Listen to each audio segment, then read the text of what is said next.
Bonjour à tous et bienvenue dans votre émission Dieu a changé ma vie. Chaque semaine, nous avons la chance de recevoir un témoin, une témoin qui vient sur nos ondes pour nous raconter son parcours spirituel. Aujourd'hui, j'ai la chance de recevoir Thibaut Deslois. Bonjour Thibaut. Bonjour Arnaud et bonjour à tous. Thibaut, vous avez 40 ans. Vous êtes marié, père de famille, vous êtes père de 5 enfants. Vous êtes chef d'entreprise dans la région, dans la métropole. Et vous êtes aussi le président d'une association connue de nos auditeurs, je pense, le Souffle du Nord. Tout à fait. Tout à fait. Merci Thibaut d'avoir accepté notre invitation et d'être aujourd'hui dans les studios de l'RCF pour venir nous raconter votre parcours spirituel. La première question, c'est le commencement, c'est votre enfance. Comment est-ce que vous avez grandi, Thibaut ? Est-ce que c'était au contact de la foi, au contact de l'Église, ou alors un peu plus éloigné ? Quelle était votre enfance ? Quelle était votre vie spirituelle dans l'enfance ? Alors d'abord en intro, je voudrais vous remercier de m'accueillir parce que c'est vraiment une grâce que de témoigner, que d'avoir l'occasion de relire un peu son parcours et de s'apercevoir à quel point Dieu était présent dans chaque étape. Donc déjà merci. J'ai grandi dans la région, effectivement, dans une famille d'éducation chrétienne, très marquée par mes grands-parents qui avaient une foi vraiment très pratiquante, notamment mon grand-père, dont je savais qu'il priait tous les matins. Alors il n'avait pas forcément le don d'évangéliser, de bien en parler, mais par son modèle, par son saint modèle, j'ai été vraiment touché. Mes parents, peut-être un peu moins pratiquants au quotidien, pas vraiment d'obligation d'aller à la messe, mais j'étais dans un collège catholique très connu de la région, collège de Marc, et donc j'ai validé gentiment toutes les étapes, tous les sacrements. Il y a eu un temps fort que je dois signaler, c'est à l'occasion de ma profession de foi. Quand j'étais en 5e, au moment de la remise de la croix, j'ai fondu en larmes. C'était vraiment un moment très émouvant après 2 jours de retraite. Et personne m'a expliqué ce jour-là que c'était une manifestation de l'Esprit Saint et que Dieu voulait me toucher. Vous avez fondu en larmes. Qu'est-ce que vous avez ressenti à ce moment-là ? Une joie, une paix, une émotion, quelque chose de pas triste du tout, mais une espèce de proximité presque physique. Et après, ma vie a repris normalement. Et aujourd'hui, avec l'expérience maintenant que j'ai à 40 ans, je relis cet événement vraiment comme une manifestation, une espèce de théophanie, une manifestation de l'Esprit Saint sur moi. Mais ensuite, j'ai envie de dire que j'ai entendu des témoignages de conversion, des gens qui étaient passés devant une église porte ouverte et qui étaient tombés en larmes, complètement convertis. Et moi, ça me touchait, mais je me disais, c'est pas pour moi tout ça, quoi. J'étais quand même un peu loin d'une foi personnelle et vivante, quoi. Donc vous avez vécu cette manifestation de l'Esprit Saint sans trop savoir ce qui vous arrivait. Ouais. Au collège, quoi, Ouais. c'est ça, la profession de foi, c'est en 5e ou en 4e. Exact. Voilà. Et puis votre vie continue, donc toujours plus ou moins proche de l'église, de temps en temps, avec vos parents pour les grandes fêtes peut-être ou... Voilà, Noël, Pâques, mais pas de pèlerinage, pas d'engagement, je sais pas, dans le scoutisme, ou pas de groupe de prière, pas de les parents qui, bon voilà, encore une fois, qui nous forçaient pas spécialement à aller à la messe, donc j'entretenais pas vraiment tout ça. Après, il y a eu un événement qui a vraiment changé la donne.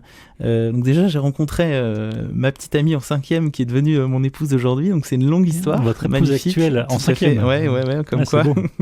Bon, après, on s'est quittés de temps en temps, mais globalement, ça a été vraiment très sérieux à partir du lycée. Et elle, justement, à l'occasion d'un séjour aux États-Unis, dans une famille américaine qui l'a emmenée faire une retraite pour les jeunes, elle a été convertie. Mais alors vraiment, elle a vécu une magnifique conversion.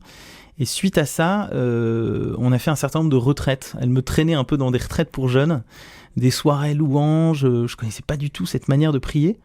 Et j'étais assez attiré en fait par la joie qui s'en dégageait.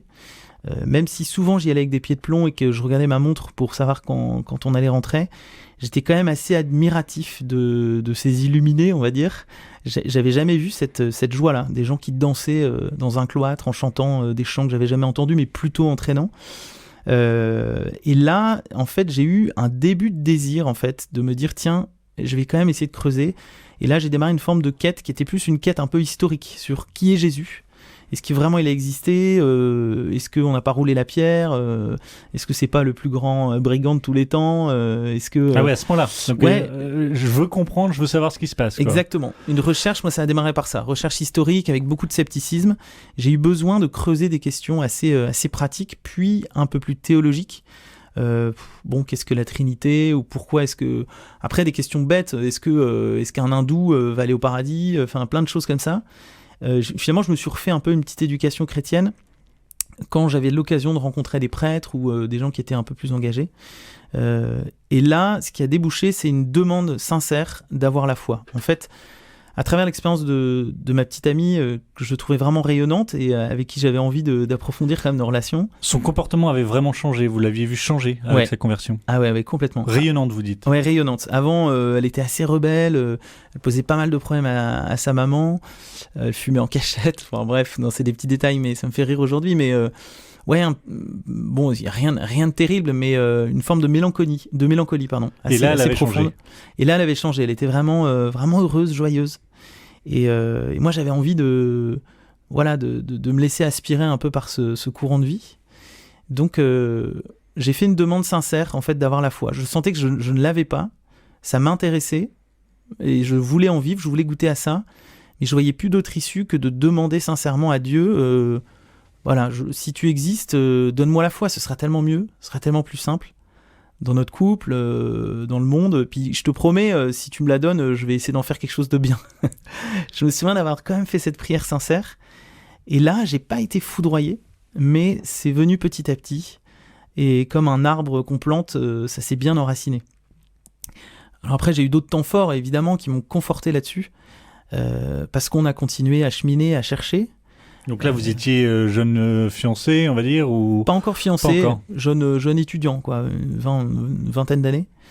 On se cherchait pas mal, notamment moi, et on est allé à Paray-le-Monial. Il y avait une session autour de la musique. Je me souviens, j'étais très attiré, moi, par la musique. J'en faisais un peu à titre amateur. Et là, en fait, j'ai découvert la parole de Dieu dans le sens où, à une soirée, on nous proposait de nous confesser, d'avoir un échange avec un prêtre. Je touchais à la fin de mes études, donc là j'avais peut-être 22-23 ans, je terminais une grande école de commerce à Paris, et j'avais vraiment envie de donner une année un peu pour moi, autour de la musique justement, et j'étais tiraillé entre ce choix-là et un choix un petit peu plus classique, on va dire, à l'époque des gens qui veulent prendre un an pour eux, c'est-à-dire un projet humanitaire. J'avais déjà fait des petites choses l'été, mais là, partir un an, ça faisait bien sur le CV, et puis les parents étaient contents, mais au fond, moi, j'avais envie de m'éclater et de faire... une école de chansons et de continuer à jouer avec mon groupe de rock et essayer de creuser un sillage là-dedans parce que ça m'intéressait de travailler dans ce domaine, quoi.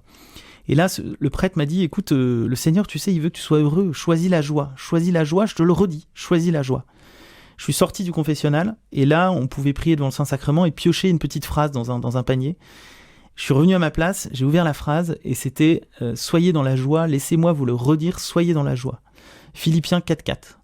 Et là, j'ai découvert que Dieu voulait me parler à travers sa parole de vie.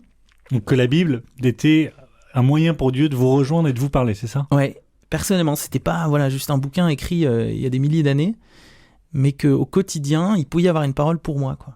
Et là, je l'ai vraiment pris comme un encouragement, donc de faire un choix. Et ce thème de la joie ne m'a jamais plus quitté. Je me rends compte que c'est ce qui m'avait touché, en fait, à l'occasion de ces retraites pour jeunes. C'était la louange, la joie qui se dégageait de ces chrétiens. Donc d'où l'importance de rayonner de notre joie aussi. Là, j'avais vraiment été rejoint par ce thème de la joie. Et puis, du coup, je pense que c'est un thème qui est important aussi aujourd'hui dans ma vie. La louange, de rayonner, quoi. Donc c'est ce texte qu'on a choisi d'ailleurs à notre mariage. C'était beau parce que c'est ma grand-mère qui était veuve du coup à l'époque qui a lu ce texte en première lecture. Là aussi j'ai eu une bonne douche d'Esprit Saint dans l'église. Et après, en fait, j'ai envie de dire que je suis passé des saints modèles aux modèles de saints, quoi.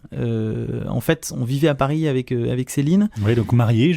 Jeune marié, exactement. On n'avait pas encore d'enfant. On avait des difficultés pour avoir notre premier enfant. Et on vivait à côté de la paroisse Notre-Dame des Victoires, qui est dans le 2e arrondissement, qui est là où aujourd'hui il y a une chapelle de Louis et Zélie Martin, les parents de Sainte Thérèse. Et c'est là où Sainte Thérèse était passée et avait obtenu une guérison. Et il y a un lien très fort entre Sainte Thérèse et cette paroisse, si bien que les sœurs, les bénédictines du Sacré-Cœur de Montmartre, qui sont dans cette paroisse, nous avaient demandé, en tant que jeunes, d'organiser l'accueil des reliques de Sainte Thérèse.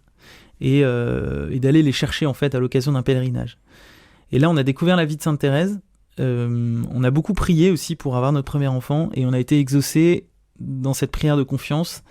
Et là, voilà, ça a été le premier enfant d'une longue série, mais disons que on s'est vraiment rapproché des saints de notre temps et on a mieux compris en fait qui était Dieu, qui était le Christ, ce que pouvait faire aussi l'Esprit Saint à travers ces vies de saints. Des saints qui étaient plus accessibles en fait, hein, c'est ça? Qui vous semblaient plus accessibles? Oui, des saintetés accessibles. La sainteté accessible, ouais. Ouais, tout à fait. Et puis même des saints de notre siècle, hein, mais c'est vrai que vraiment Sainte Thérèse, ça nous a beaucoup touchés. Et alors une fois que... Donc là, on voit que vous avez cheminé, que vous avez découvert la foi, que vous avez découvert une relation avec le Christ, avec Dieu, à travers la parole, à travers la prière, la louange.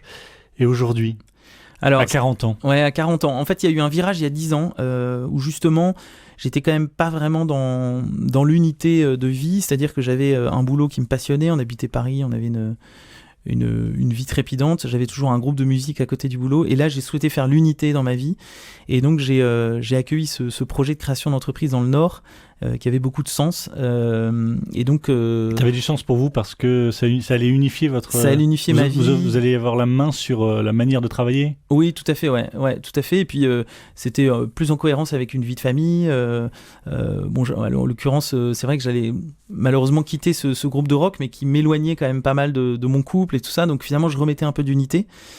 Et aujourd'hui, en fait, je vis vraiment cette foi dans l'engagement, dans les différents engagements qu'on peut prendre. Ça, c'est une de mes convictions, que pour vivre de cette foi, il faut se réunir avec d'autres chrétiens. Donc, on a un groupe de prière, on essaie d'aller pour le coup tous les dimanches à la messe, de vivre et de goûter à la parole de Dieu au quotidien. Elle continue vraiment à me parler justement dans des moments de doute aussi qu'on peut avoir en tant que parent, en tant qu'époux, en tant que chef d'entreprise.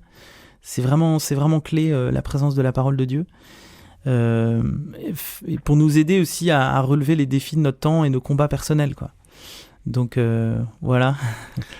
Un grand merci Thibaut, on arrive déjà au terme de cette émission, c'est assez court, mais un grand merci pour votre témoignage. Merci Arnaud.